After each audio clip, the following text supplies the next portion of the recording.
demi-millier à faire le voyage sur Bruxelles, la capitale de l'Union européenne, ce mercredi 8 mai 2013.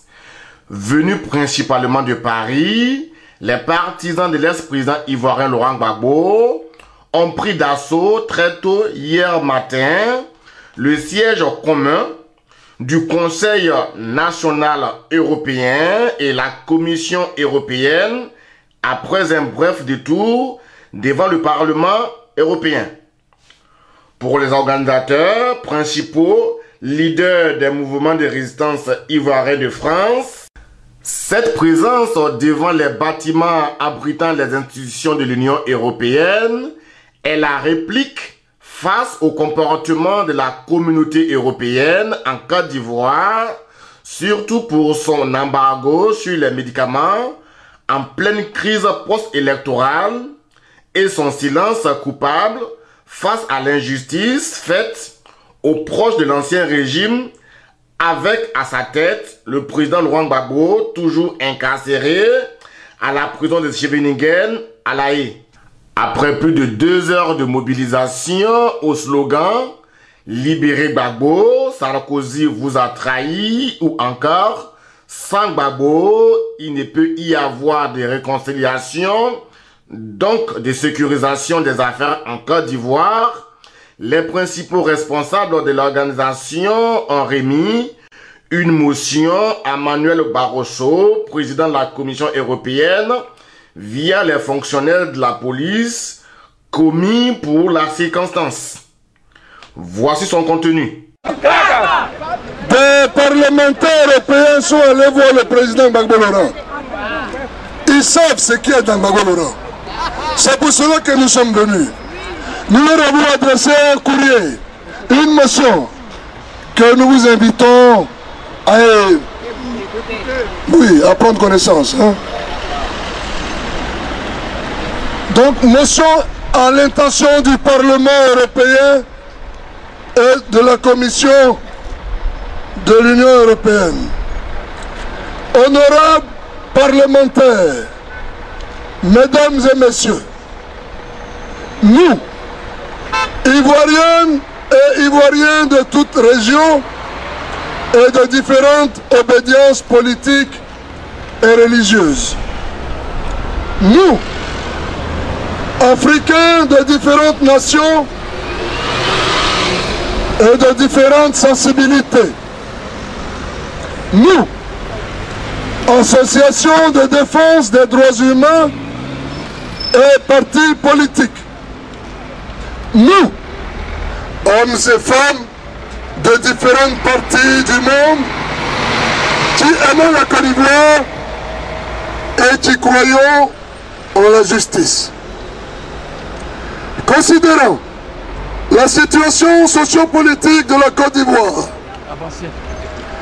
et conscient de la conspiration internationale conduite par la France contre la démocratie, la paix et la justice en Côte d'Ivoire. Nous sommes ici aujourd'hui devant la Commission européenne, non loin du Parlement européen, comme un seul homme. Nous sommes ici aujourd'hui, non pas pour dire à l'Union européenne des choses qu'elle ignore. L'Union européenne sait ce qui s'est passé et ce qui se passe en Côte d'Ivoire. Comment ne le saurait-elle pas d'autant qu'elle a joué un rôle de premier plan dans le traitement international de la crise ivoirienne?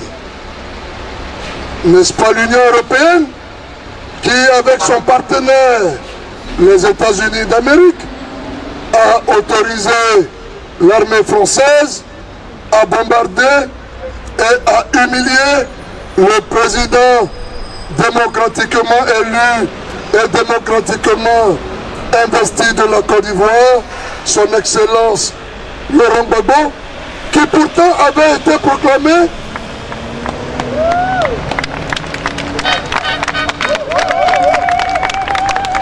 Conseil constitutionnel, garant de la souveraineté du peuple ivoirien et juge suprême en matière électorale en Côte d'Ivoire.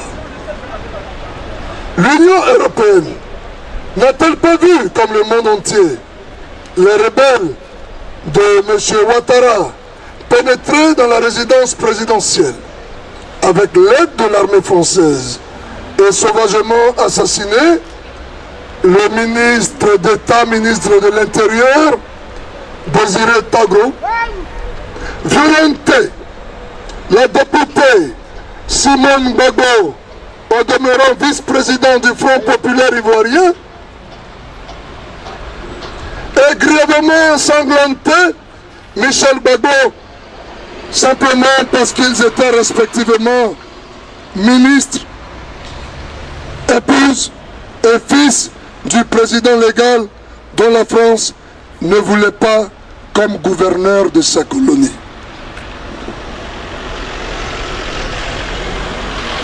Après le bombardement, l'Union européenne n'a-t-elle pas vu les cadavres de jeunes Ivoiriens qui avaient formé un bouclier humain pour essayer désespérément de dissuader la fausse licorne qui du reste n'en avait rien à faire de leur bouclier?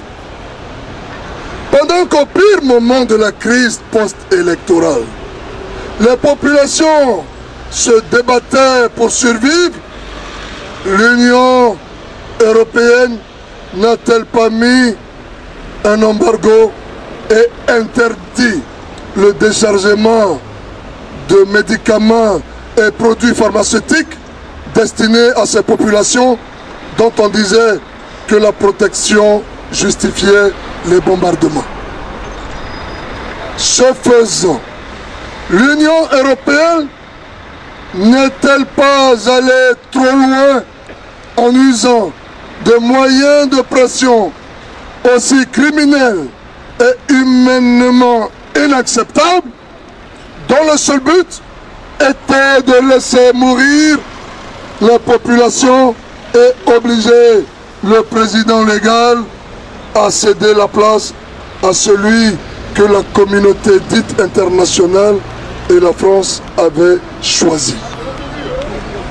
Aujourd'hui, l'Union européenne n'est-elle pas complice du silence coupable de la CPI qui cherche désespérément des preuves de crime contre le président Laurent Gbagbo, tandis que les preuves troublantes et évidentes de crimes de la part de l'armée des chasseurs traditionnels dits d'Ozo de M. Ouattara sont déjà constituées et déposées sur la table par l'ONU, Amnesty International et Human Rights Watch. L'Union européenne n'a-t-elle pas ses rapports sur son bureau? Ces rapports qui révèlent les crimes et les violations de toute nature dont s'est rendu coupable ce régime sanguinaire et tribal dont l'armée de chasseurs traditionnels appelée Dozo ne répond à aucune norme internationale et dont la seule mission est de tuer et d'éliminer tout opposant aux démocrates d'une autre espèce que la France a imposé au peuple ivoirien? Malgré la dénonciation, avec des preuves irréfutables de crimes de toute nature, perpétrés par ces bandits et leurs chefs,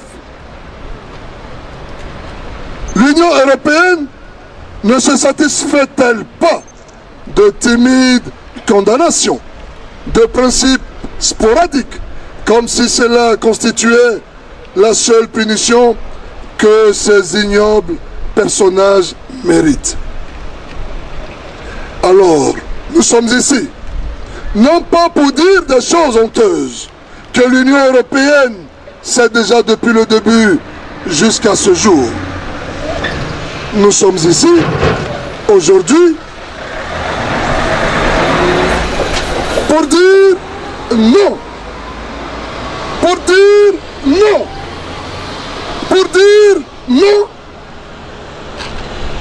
à cette conspiration contre le peuple ivoirien et son président immoralement déchu et maintenu en prison. Nous sommes ici aujourd'hui pour demander à l'Union européenne et à la communauté internationale, cette organisation sans visage, de mettre fin à ce mensonge grotesque qui n'a fait que trop durer. Nous sommes ici aujourd'hui pour demander à l'Union européenne et à la communauté internationale d'intimer l'ordre aux dictateurs qu'ils ont imposés au peuple ivoirien de libérer immédiatement tous les prisonniers politiques détenus arbitrairement et torturés au vu et au su de la communauté dite internationale. Nous sommes ici aujourd'hui pour exiger avec la plus grande énergie et la plus grande fermeté la libération immédiate du président constitutionnel de la Côte d'Ivoire, M. Laurent Gbagbo, de sa famille, Simone Gbagbo et Michel Gbagbo, et de tous les prisonniers politiques détenus arbitrairement en Côte d'Ivoire.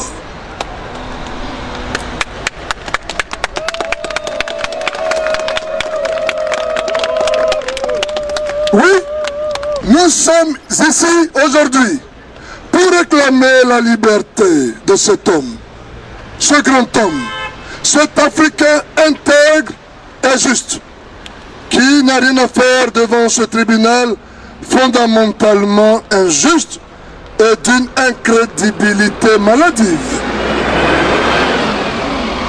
Ce tribunal qui n'est pas en place pour servir les intérêts des droits humains, mais plutôt pour servir les intérêts des grandes puissances occidentales et soumettre les peuples les plus faibles au dictat de leurs immenses économies, se nourrissant du sang de l'Afrique, tels des vampires, et de leurs terrifiantes armes et autres machines tueuses.